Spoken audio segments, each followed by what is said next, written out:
Natal sangrento. Psicopatas e crimes brutais. Durante a época festiva. Parte 1. O Natal.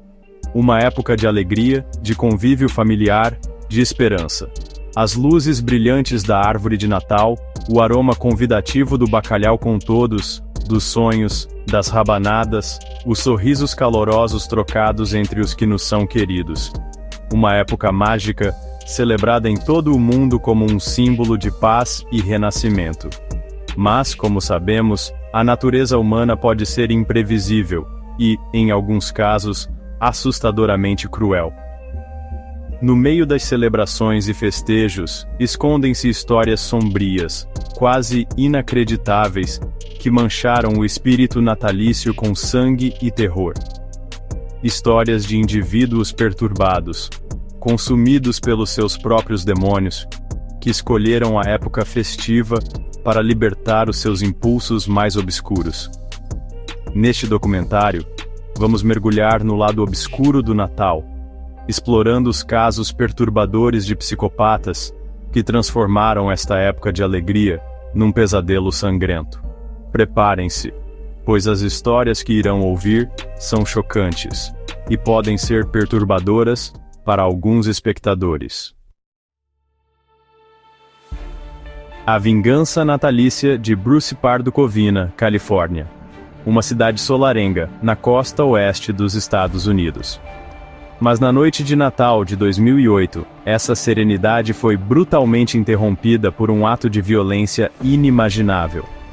O autor desta tragédia, Bruce Jeffrey Pardo, um homem de 45 anos, recentemente divorciado e consumido por um ódio profundo pela ex-mulher.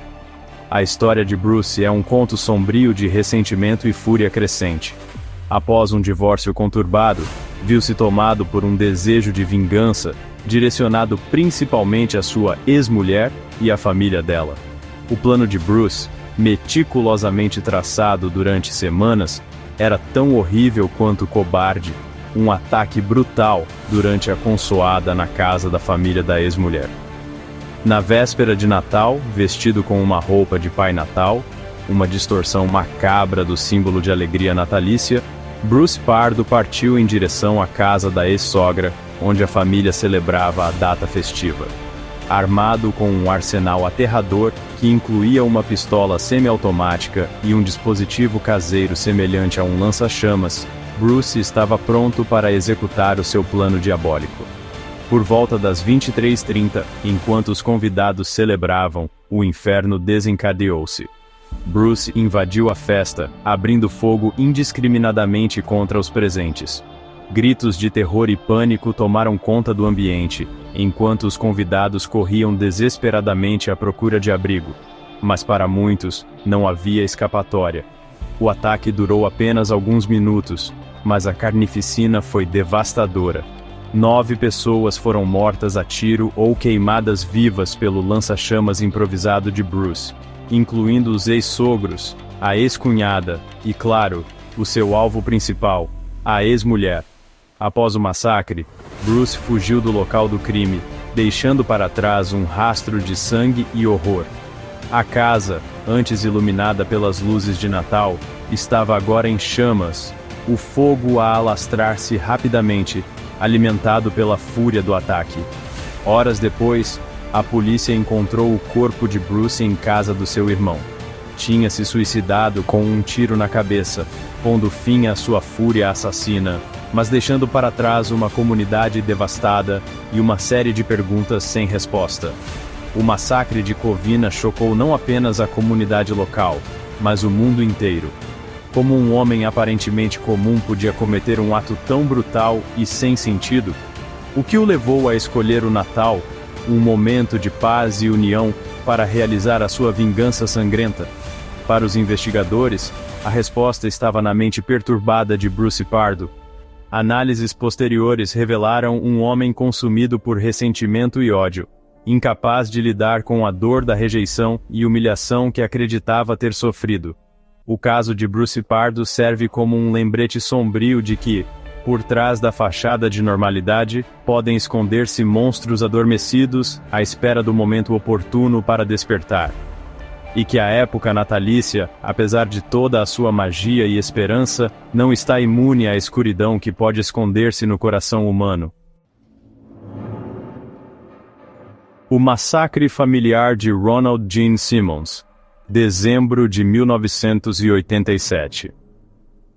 Enquanto as famílias se reuniam para celebrar o espírito natalício, um horror inimaginável desenrolava-se em Russellville, Arkansas. No centro desta tragédia estava Ronald Gene Simmons, um homem de 47 anos com um passado conturbado e uma mente perturbada.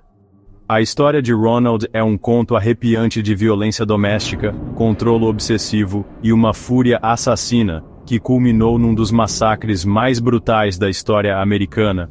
Para entender a extensão da depravação de Ronald, precisamos de voltar atrás no tempo, explorando as raízes da sua raiva e os eventos que o levaram a cometer atos tão atrozes. Ronald Gene Simmons carregava consigo um passado marcado por traumas e violência. Abusos sofridos na infância, um historial de instabilidade mental e um comportamento controlador nas suas relações anteriores prenunciavam a tragédia que estava para vir. Casado 2 vezes e pai de 7 filhos, Ronald governava a sua família com mão de ferro. Relatos de vizinhos e conhecidos descreviam um ambiente familiar opressivo, dominado pelo medo e pelo controle absoluto exercido por Ronald. Mas a verdadeira extensão da sua crueldade ainda estava por vir. A série de assassinatos começou a 22 de dezembro de 1987, apenas alguns dias antes do Natal. O primeiro alvo de Ronald foi a sua própria família, um ato impensável que chocou até os investigadores mais experientes.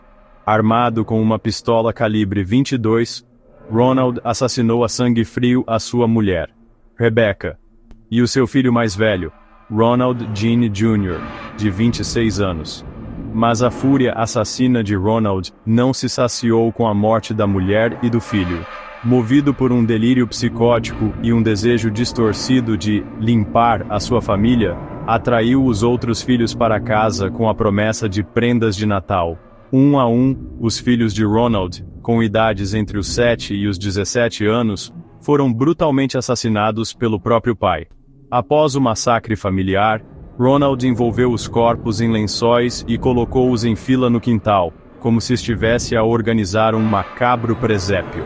A cena grotesca encontrada pela polícia era um testemunho da crueldade insana que se tinha abatido sobre aquela família. Mas o reinado de terror de Ronald não terminou com o assassinato da sua família. Nos dias seguintes, saiu de casa e dirigiu-se à cidade, onde matou mais 2 pessoas. Uma ex-colega de trabalho por quem nutria uma obsessão doentia, e um homem que tinha comprado a sua carrinha. Finalmente, a 28 de dezembro, após uma caçada humana que durou dias e manteve a comunidade em pânico, Ronald Gene Simmons entregou-se à polícia. Não demonstrou remorso pelos seus crimes, confessando os assassinatos com uma frieza arrepiante. Durante o julgamento, a defesa de Ronald tentou alegar insanidade, mas o júri não se convenceu. Considerado culpado de 16 acusações de homicídio, Ronald Gene Simmons foi condenado à morte. A 7 de junho de 1990, Ronald Gene Simmons foi executado por injecção letal. As suas últimas palavras foram um reflexo da escuridão que o consumiu. Não tenho nada a dizer. O massacre perpetrado por Ronald Gene Simmons deixou uma cicatriz profunda na comunidade de Russellville e chocou o mundo. A brutalidade dos seus crimes, a frieza com que tirou a vida da sua própria família e a escolha da época natalícia para realizar os seus atos monstruosos, colocaram-no na lista dos assassinos mais cruéis da história.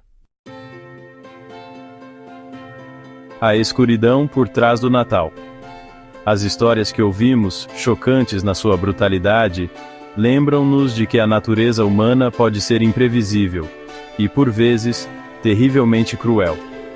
Assim como a natureza alberga criaturas fascinantes e, ao mesmo tempo, perigosas, A mente humana guarda segredos obscuros e impulsos inimagináveis. O Natal, com toda a sua magia e esperança, não está imune à escuridão que pode esconder-se no coração humano. As histórias de Bruce Pardo e Ronald Gene Simmons são um lembrete sombrio de que a maldade pode manifestar-se nos lugares mais inesperados e nos momentos mais improváveis. Enquanto celebramos o espírito natalício, é importante lembrar que a escuridão existe, espreitando nas sombras. Cabe a cada um de nós lutar pela luz, pela compaixão e pela compreensão, para que histórias como estas não se repitam.